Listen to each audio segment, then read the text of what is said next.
And this is Sunday Spotlight. This is what happens when you use technological things, but it's so much easier sometimes than being in person to have a kind of a virtual masterclass. And this is presented by the New Paradigm Theater's youth. And right now, I'm going to introduce. There's a picture of our youth board. They have board meetings just like our regular board does. The New Paradigm Theater Company is a nonprofit professional theater company that's virtually based right now. And again, we have a regular board of directors for adults, but we also have a youth board of directors. And you can see some of the activities there on the screen that they indulge in, which is great. And they go right there on your left. That's Matt. He's going to be interviewing. He's the president of our youth board. And there's Nate in the middle. You can see him in the black vest there. He just did Crazy for You at Trumbull High School. And Matt just finished doing Guys and Dolls at Stanford High School. I'm still working on Guys and Dolls. Still working on Guys and Dolls. Great. Okay. And they're going to be interviewing tonight. There's Randy Graff's picture. And we're just super excited to have her on the call tonight. And I'm going to hand it over to Nate, and he's going to ask you your first question. And then often the people who are participants can type in their questions to me, and then I will unmute them, and then they can go ahead and they can ask you their question. But we're going to start out with Nate. Nate? Okay. Hi, Nate. Hi, Randy. How are you doing? Different was the Les Mis experience? Oh, I'm doing good. Go ahead. Go ahead. So my question is, how different was the Les Mis experience from the other Broadway shows you have done? So the question is, how different was the Les Mis experience from the other Broadway shows that I've done? Right. Well, Yes. it's the first show that I've done where there was already a big smash hit version of it in another country. So when I was cast, I was, elated, and I was pretty sure that I was going to have a job for a while. Unlike other shows that I created, where I originated roles and they were being done for the first time. But the really nice thing that happened with the Broadway company of Les Mis was that Trevor Nunn and John Caird, our directors, said that we weren't going to be recreating what was done in London. We were going to just do it,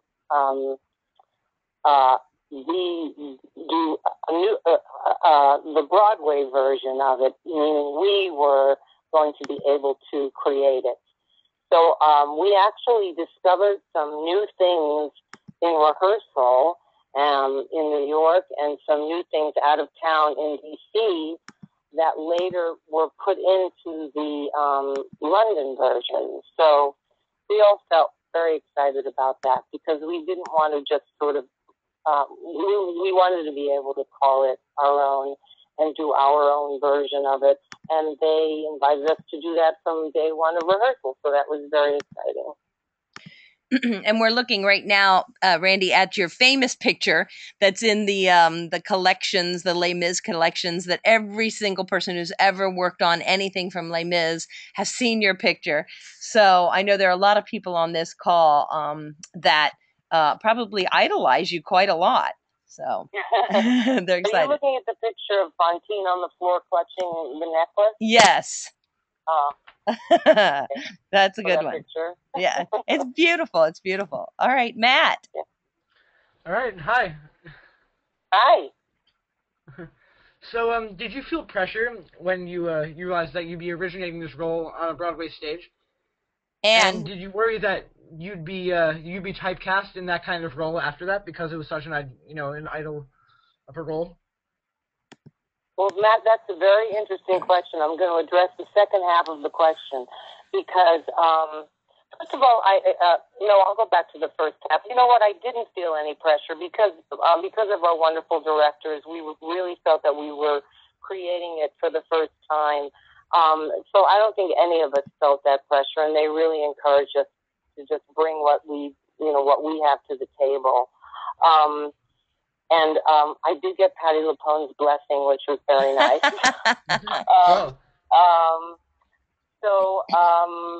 The second half of your question was, did I feel like I would be typecast? And it's very interesting because right after I left Les Mis. I was asked to play Nancy in Oliver at a production. It was so long ago I can't remember where the production was doing, where they were doing it. But I said to the casting director that I can't play another oppressed woman for a very long time. So actually, I turned that one down. And after that, went on to do City of Angels, which was like completely like very different from Fontaine. But that's a very good question, because we often do worry that we're going to get typecast in this business. But Fontaine didn't typecast me. It actually opened up a lot of doors for me to do other things, so I'm very grateful for that. Great. Cool. We have a... That's actually funny, though. I have a friend who played Nancy in Oliver, and then the next summer played Fontaine. And so she was like, "Oh God, another oppressed woman role." Good. So. We have a question from the field. This is from Sophie. Sophie? The song "I Dreamed a Dream" is one of the most well-known musical theater songs outside of the theater community. As an originator of the song, how does it feel to hear so many different versions these days? I love hearing different versions of that song, because I think every individual brings their own story to the telling of "I Dreamed a Dream." We get to see everything on YouTube nowadays. And when the movie came out, all sorts of things were popping up. And I've heard many professionals sing the song, and I've heard many high school students sing the song, and it's always very thrilling to hear someone bring their own personal story to it. I hope that answers your question. And we'd be remiss if we didn't ask you what you thought of the movie, the recent movie.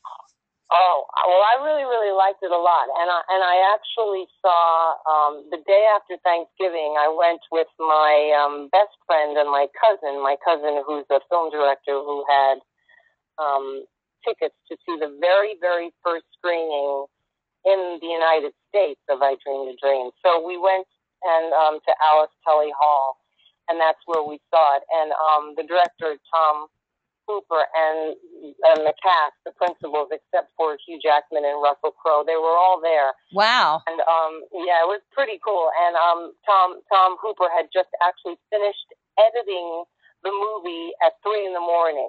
The eve of 3 a.m. The morning after Thanksgiving. So he had just finished editing it, and I was very, very excited to see it. And after Anne Hathaway sang "I Dreamed a Dream," I whispered into my best girlfriend's ear, "She's going to win an Oscar for this," and I was right. You were. You should have bet on it. I should have bet on it. Yeah. Awesome. Nate?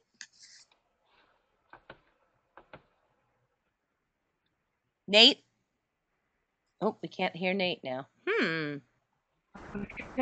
you go. You know what? Nate's breaking up a little bit. The question... Hi. Oh, there you are. Go ahead, Nate. What were some of the... He wants to know... It's hard to hear him a little bit. What were some of the early challenges? They wrote these questions themselves, by the way, which is great. What were some of the early challenges you faced in the theater business, such as paying rent and auditioning? Oh, okay. Well, I think I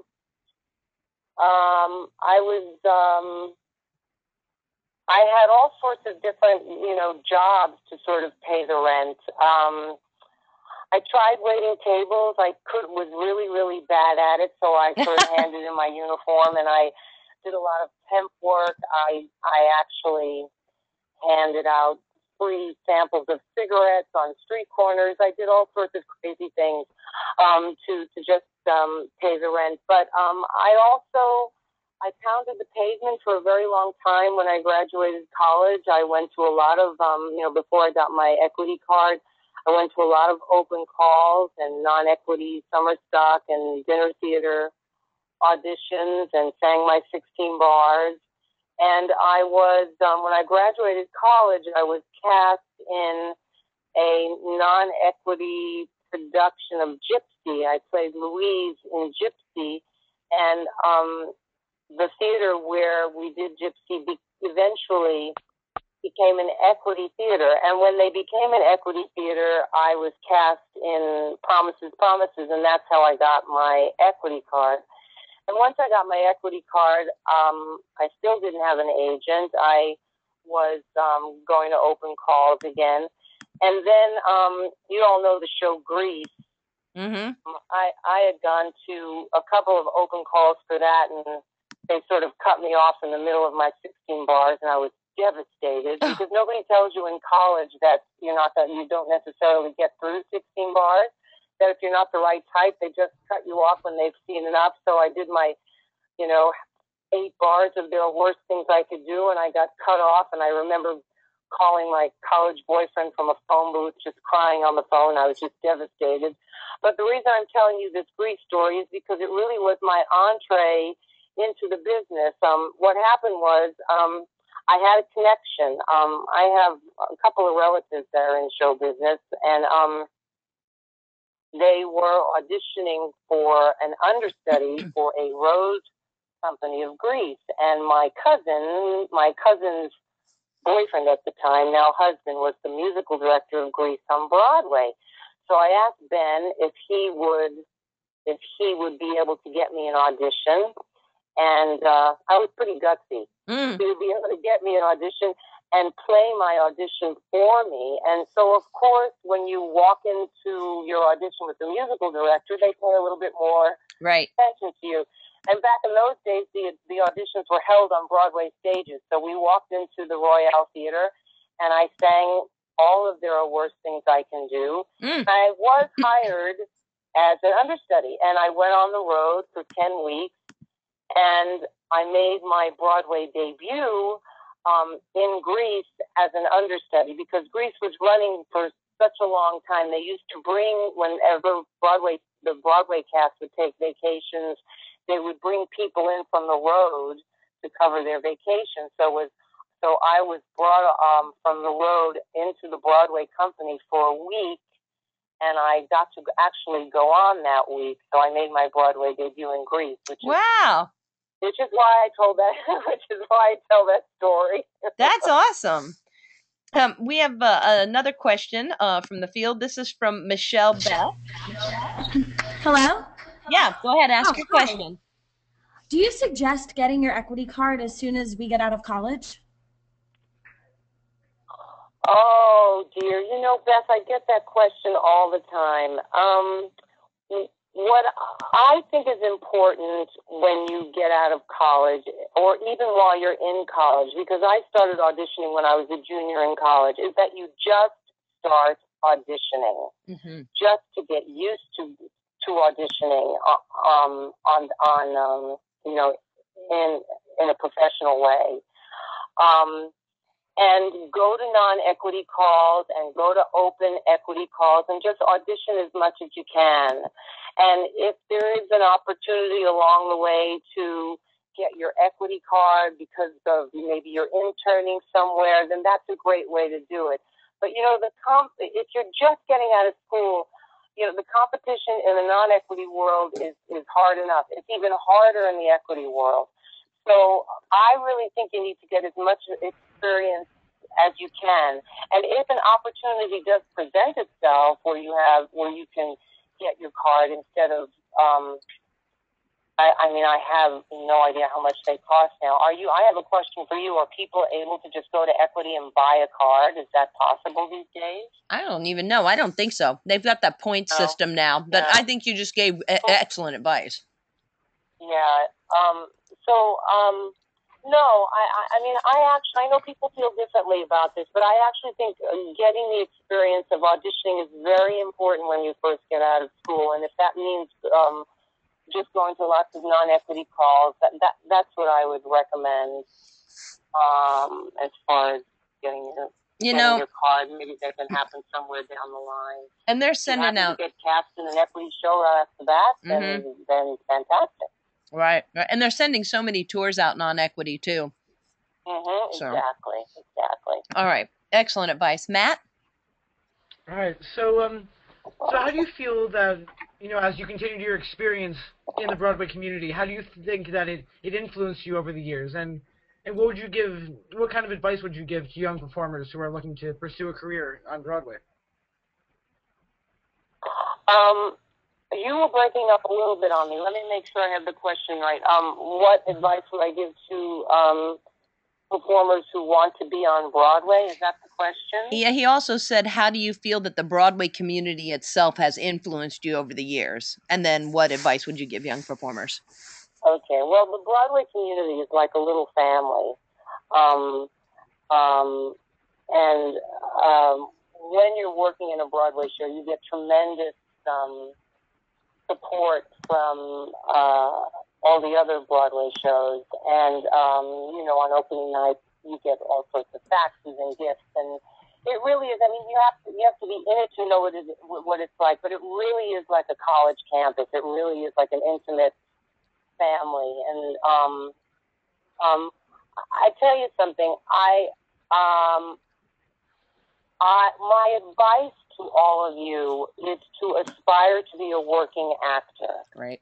Mm-hmm. Not to be a star. Yep. Not to be a Broadway star. Just to learn your craft and show up at auditions and do your work. And the most important thing is that you work, and that you continue to love the work. If somewhere along the line, you get a Broadway show, then that's fantastic. But yes, one should aspire to be on Broadway in the sense that you need to know where the bar is. You need to know what is expected of you as far as, what you need to deliver at an audition for a Broadway show, and then what you need to deliver on a Broadway stage. So to aspire to the level of Broadway, I think it's a great question, and it's a very realistic thing. So my advice is to study and to go to auditions and to see as many shows as you can to see where the bar is, for how good you need to be. That's excellent.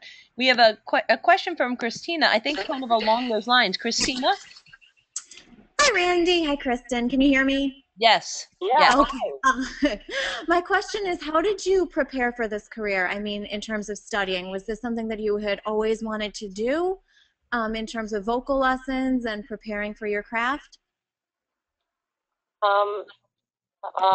It is something that I got very serious about in college. I come from a family of musicians, so there was always singing going around in my family. And when I was in high school, I went to see a college production at Wagner College, which is a very good theater department right now on Staten Island. Much better department now than when I went there. But when I was in college, I saw a production of The Roar of the Grease Paint at Wagner College, and I was really seriously bit by the theater bug because I thought it was a wonderful production. So I spent 4 years at Wagner College, and I got very, very lucky at Wagner College because I met my mentor there, my mentor, Milton Lyon, who has passed away. But Milton wasn't a professor at Wagner College. He was a guest director at Wagner College, who they brought in from Princeton, and he directed Jacques Brel is Alive and Well and Living in Paris, and it was a class. There were 20 people in class, and the class was to have to put on Jacques Brel, and Milton was the first person who told me that I had a voice. And Milton was he was the first person who taught me that a song is a monologue, and that good singing is not enough, that you have to be able to act a song. And I'm very lucky because I learned that very early on. I always approach song monologues, and Milton taught me that. And Milton was also the person who gave me my first really big break in show business. I know I talked to you all about the Grease experience, but what Milton was directing a production of an old show called Pins and Needles at the Roundabout Theater. You all know the Roundabout Theater. This was when the Roundabout Theater was a movie theater on 23rd Street between 8th and 9th Avenues, and they were doing Pins and Needles. Now, I did not have an agent at the time. The only thing I had done was that tour of Greece and that 1 week stint on Broadway as an understudy. I did not have any representation. So when I found out that Milton was going to be directing this off-Broadway production, again, I was very gutsy, and I called him up and I asked him if I could audition for his production. And I auditioned, and I sang, and he cast me. And out of that show, I got my agent. Now, this was in 1979, and I'm still with the same agent. So that's Milton great. Opened a lot of doors for me, and I will always be very, very grateful to him. And I forgot what the question was. She said, "How did you prepare? You know, what kind of things did you do to prepare?" How did I prepare? Okay, so Milton turned me on to my first voice teacher. So while I was in college, I was taking voice lessons in Manhattan. So I was studying in college, and once a week, my dad would drive me into Manhattan. I would take a half-hour voice lesson. He'd wait for my half-hour voice lesson to be finished, and then he would drive me back to Staten Island. And when I was a junior in college, my friends and I, we all auditioned for non-equity summer stock, and I got a non-equity summer stock gig where I got paid a whopping $35 a week. And so I did study voice professionally while I was in college, and I got the experience of doing shows while I was in college. And then when I graduated college, I continued studying, and I continued to take voice lessons, and I continued my acting classes. And I think any musical theater performer must study acting and singing. They're equally important. That's great. So that's what I did. That's super. Thanks. All right, Nate, let's try you again. See how your speaker's working now. Okay. Hi. Is it good? Yep, it's great. Go ahead. Well. Yes, can you hear us? Go ahead. Oh, poor Nate. He must be. Yeah. Can you hear it? I'm going to ask. Yes. Okay. Can you hear me? Yes, Nate, go ahead. Okay. Has performing on Broadway, film, TV been worth all the risks and hard work? Has it been worth all the risks and hard work? Yes. Absolutely. You know, performing on Broadway for any musical theater student is a dream and is a goal, and it's I've been fortunate enough to be able to participate in 10 Broadway shows, and each time it's an absolute thrill. It's still a thrill for me to walk through a stage door, a Broadway stage door. It's still a thrill for me to walk out on the stage when the house lights are dark and there's just a little work light on stage. And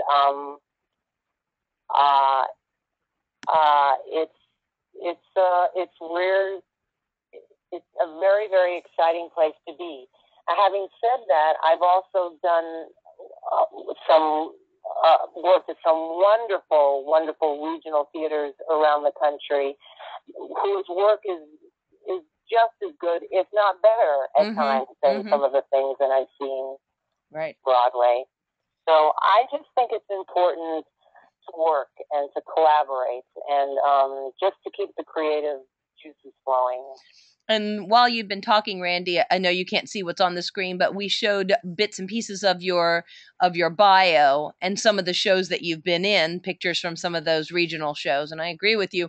We're on the your Randy's television and film works include, and we've got Law and Order and Kashmir Mafia and all the different the credits there. And I don't think we have a question about this, but can you tell them what the difference between acting on stage for you might be as opposed to film, TV, commercial type work? Sure. Well, the biggest difference is that when you're acting for film and television, they can yell cut. That's the big difference. When you're on stage, if something goes wrong, you have to keep going. Yeah. Or if something goes terribly wrong, I mean, you can yell cut yourself. I mean, when I was doing a class act on Broadway, I was getting ready to sing. Well, I was in the middle of singing The Next Best Thing to Love, and I started choking. And and coughing, and I couldn't continue. I just had to stop, and I just stopped the show and told the audience that you should never eat a tuna fish sandwich before you have to sing, because that's what I had done in my dressing room. I had a little something to eat that got stuck in my throat. So the big difference is the director yells cut, and you just do it all over again. And if you're in trouble on stage, if you're in really bad trouble, yes, you absolutely have to stop and start over. But there are plenty of times where you just keep going. I mean, there have been times where I have forgotten lines and looked into the eyes of my partner, and there would be a little pause, and my partner would get me back on track. But you just have to learn to keep going. And the other difference is, the obvious difference is that there's a live audience when you're working on stage, and your audience when you're working in film and television becomes the crew. But you don't get that immediate feedback, because the crew, if you're working on a comedy, the crew can't be laughing because they're filming you. So, there's that element is always missing for me, and I think missing for a lot of live performers when they're doing television. But the other nice thing about television and film is that there's a real intimacy about the acting, because you don't have to worry about projecting your voice. Mm-hmm. There's a couple of, there are a couple of differences. Right. Okay, we have Alec Richards wants to ask you a question. Alec? Hi, I was wondering, what is the most valuable thing you have learned from working in professional shows? Ooh, that's a good question. And I'll probably think of the answer when I hang up the phone. What's the most valuable thing I've learned?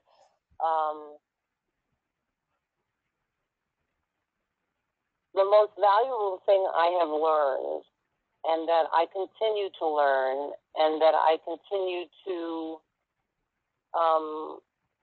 actually teach my own students, because I'm teaching now, is that this business can be very difficult. You deal with rejection sometimes. If you're auditioning every day, you can be dealing with rejection on a daily level. What I have learned is that the joy that you have for your work, for singing, for acting, for dancing, whatever it is that you love to do, can't be taken away from you. And that's the one thing that you have to hold on to, is that joy. Just hold on to the joy, because, it's show business. There's a difference between theater and show business. Show business is a business, and there are a million reasons why someone isn't going to get cast in a role. That's not always, and not getting the part, thinking that you've done the absolute best that you've possibly done, is disappointing, and can be disappointing over and over again. But if you just really hold on to the joy and the love for what you do, that will keep you going, because no one can take that away from you. You can give it up, but nobody can take that away from you. And in being fortunate enough to have the career that I've had, I've still, even with the rejection that I've had really low moments and really high moments, but at the end of the day, I love the theater, and I love singing, and I love acting, and that's what I've learned, and continue to. That's still a work in progress. And you kind of had ESP here, because Matt's next question is, And you might think of one more thing, maybe, Matt, to add on to this. Well, the question was how you handled rejection in the business. So I mean, you kind of answered that. So. I was really bad at it at the beginning. You know, I've been in the business for over 30 years now. I used to really beat myself up a lot. I mean, I told you that story about when I was in college and I got cut off after 8 bars and I was devastated. I get disappointed, but I don't beat myself up anymore. And, you know, I have students that ask me that question all the time and that go to auditions, and if they don't get something, they leave the room and they go through everything that they did wrong and everything that they wanted to do and everything that they rehearsed in their living room that they didn't get to do in the room. And I say to them, that's okay. If you need to go through all of those feelings, go through it. But don't do it for more than an hour. And after an hour, go out and have a slice of pizza with your best friend.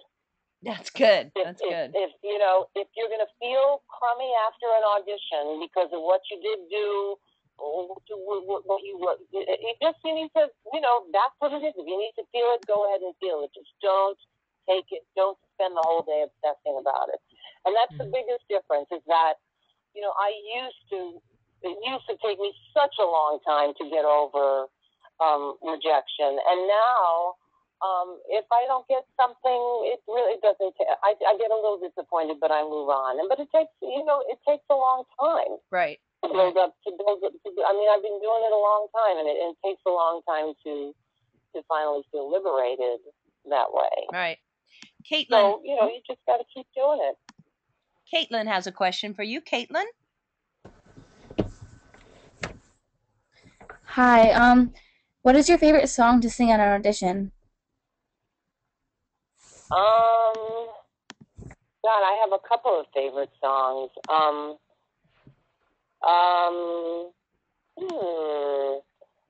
You know, it's funny, Kristen. Right now, you know, usually when I audition for a musical, what has happened is that you don't even people who are being submitted through agents. You don't really get to sing your own songs anymore. Oh, that is true. Yeah. If you're auditioning for a new musical, you have to learn a piece of music and give them and sing that song for them. But you know, when I auditioned, the last Broadway show I did was Fiddler on the Roof, and the revival of Fiddler on the Roof. And when I auditioned for Golda, and I sang. I decided that I wasn't, even though Golda is a funny person, I decided that I didn't want to sing a comedy song because she goes through some very dramatic moments at the end of Fiddler on the Roof. So I decided to sing something quite serious. And I sang a song called Come Summer, which is not from a show. It's a song that was written by Cy Coleman and Carolyn Lee. It's actually a beautiful, you know, heartbreaking ballad. And so I do enjoy singing that. So that was the last time I had to sing one of my own songs at an audition. Wow. But I actually, several months ago, I had to sing 16 bars at an audition. And even now, I mean, it's just changing so much that people like myself who are used to singing full songs, sometimes we're getting asked to sing 16 bars. Oh. And I actually had to go in and sing 16 bars, and I sang 16 bars of one of my first audition songs. But I used to sing a song called one of my very, very first. This is a fun story. One of my very first audition songs, and maybe some of you out there, some of you women out there, sing it. Was a song called "Nobody Does It Like Me," which was written by Cy Coleman and Dorothy Fields. And I used to sing that all the time at auditions. And when I auditioned for City of Angels, I didn't sing "Nobody Does It Like Me." I sang another song, but Cy Coleman asked me if I knew his song "Nobody Does It Like Me," and I said, "Well, I do actually. It's just that I haven't sung in a long time, but maybe you could just throw the words at me." So on stage, and Cy Coleman was throwing the words at me, and I was singing the song, and that song became the prototype. "You Can Always Count on Me," which is the big song that I sang in Angels. Wow. Yeah. Yeah. All right. I have another question from the field here. Let me unmute her. Hold on. Casey Dupler has a question for you. Casey? Hi, Randy. I just have a quick question. I was wondering if you have had more success being a character actor or a leading lady, or have you had just as much success for both types? Character actor to a leading lady. I think I've always been cast in the character roles. Well, let me ask you a question. What do you think is the difference between a leading lady and a character part? Because there are leading lady roles that are. Yeah, tell me what you think the difference is, and then I'll be able to answer your question a little bit more specifically. Well, I guess a leading lady to me would be more of an ingenue sort of type. But a character actor would be definitely not an ingenue. No, I'm not an ingenue. I like Anna in The King and I haven't been, right. Parts like that requires the soprano voice. Although I do have a soprano voice, I've made my living mostly as a belter. Great. Okay. All right, Nate. Next question. If you could have been anything other than an actor, like a teacher, a lawyer, anything, what would you have chosen? That sounds like a James Lipton question. If there any other profession other than being an actor, what would I have chosen? Well, I think I'm doing it. I've become a teacher, a musical theater teacher, and I really, really love it. So boy, are those students lucky? I've chosen it and I'm doing it. That's great. That's great. All right, we have another question from Jen Zito. Let me unmute her. There you go, Jenna. Hi, Randy. I was wondering what would be a good survival job to have while auditioning for other shows. Oh my goodness, a good survival job. Well, I guess it's a job that you can do in the evening so that you have your days free. Mm-hmm. I don't know how to answer that question because I'm really not up on that right now. I mean, I have students who are cater waiters, you know. Yeah. That seems to be, you know, a nice paying job for some of these kids. And I had one student who worked the front desk at a health club. I mean, there are all sorts of jobs. I guess you want to find the one that's going to pay pretty decently and allow you to have the flexibility to audition during the day. Okay. That's a good one. Michelle has a question for you. Michelle Beth? Hi again, Randy. How important has the triple threat aspect in theater been to you? You broke up a little on me. What was the question? She said, how important has the triple threat aspect been for you? Oh, I haven't had to be a dancer. I've always been, an actor and a singer who moves really well. And the type of parts that I've gone up for didn't require me to be a dancer. So I haven't really run into that problem. I really admire these people who are really great at all three. I would not call myself a dancer.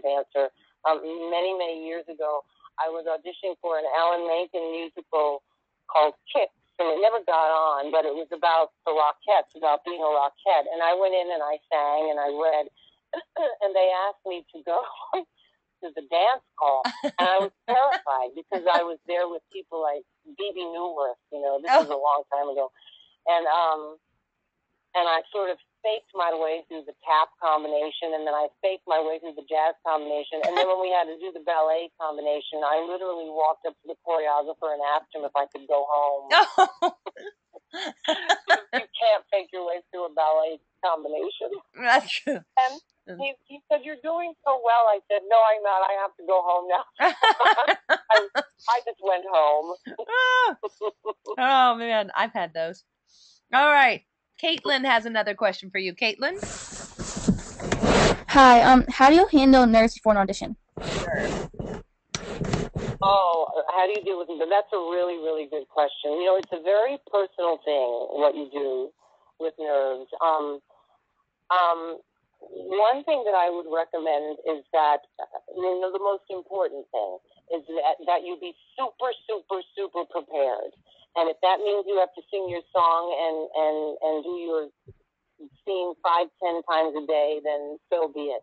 If you're super, super prepared, you won't be that nervous. Now, I still, when I go to an audition, I still get a little nervous. So I think it's important when you're in the waiting area, for me anyway, to just sort of keep your own counsel. Yeah. Not get involved with all the chatter and the chit chat and the drama that's going on in the waiting area. Just sort of stay by your, you know, find a little corner and do what helps you to relax. If that means quietly looking at your sides, if that means just really going inside and doing some meditation, if that means just breathing, but whatever it is that's going to relax you. And one of my voice teachers told me a really great thing, Alex Corey. She told me, you know what? Go ahead and be nervous and just know that your nerves aren't going to get in the way. And I found that to be very, very helpful. Just my mind knowing I'm prepared. Yes, I'm nervous, but it's okay that I'm nervous. It's just not going to get in the way. Amazing, the power that you know, how that can empower you. If you really own the fact that, okay, I'm nervous, but it's not going to get in the way. And there's another little trick that I don't know if a lot of you get dry mouth, you know, right before you have to sing. If you bite down on your tongue, this is a Sutton Foster trick. If you bite down on your tongue, and you can do it right now, if you just bite down on your tongue, you'll start to get the juices going in your mouth. It starts to get the saliva going. Sutton Foster used to do that, and if anything goes, right before she sang Blow Gabriel Blow, after she did the big tap number, she turned up stage and she bit down on her tongue before she had to sing the rest of the song. So that's a helpful little tool. Wow, that is a good tip. You see what happens when you bite down on your tongue, everybody? Yeah. You That's get the awesome. juices going. That is great. Remember that next time you get nervous. That is really good.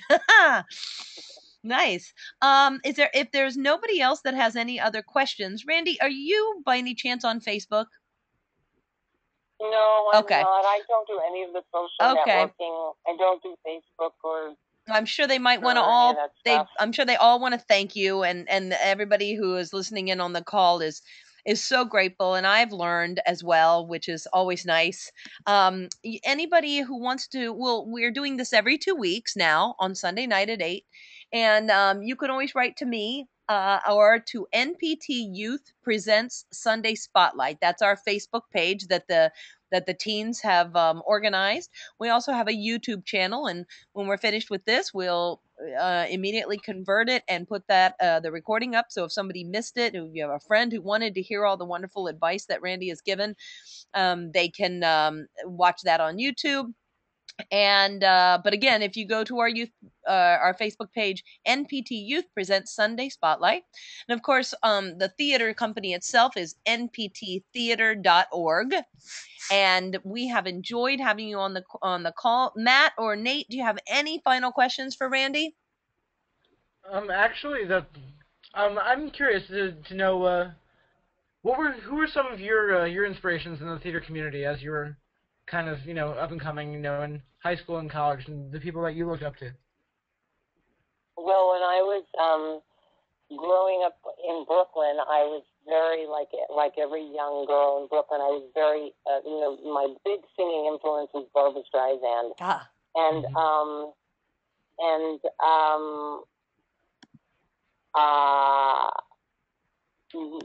the theater influences, and she still is one of my big idols. I was very influenced by Elaine Stritch. Now, I don't know what the average ages of the person out there is, but when I was in college, I was listening to the company album.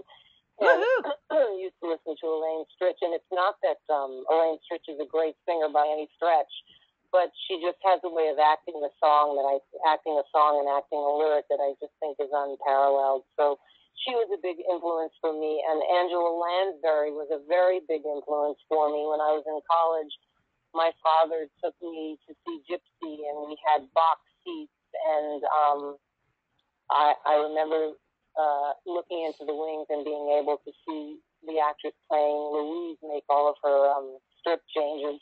Yeah. So that was, I'll never forget that. But Angela Lansbury was a very big influence on me. Angela Lansbury, Elaine Stritch. Did you get to meet both of them? I'm sorry? Have you gotten to meet both of them? Yes, actually. Angela Lansbury came backstage to City of Angels, and we took a picture together, and Elaine Stritch came back at City of Angels. I got to meet a lot of people then, and that was really, really, really thrilling for me. And obviously, congratulations on the Tony Award. How did that feel? That was tremendous. I mean, that was, you know, everybody says it, but it's true. You know, it's a dream come true, and also very surreal. Mm-hmm. It doesn't really hit you. It didn't really hit me until I got home. I mean, it's just such a whirlwind when it happens, but you know, really, really, very, very, very thrilling. Do you keep it out on your mantelpiece, or what did you do with your Tony? I have a bookshelf, and I have it on a shelf next to a couple of pictures from City of Angels. Oh, wonderful.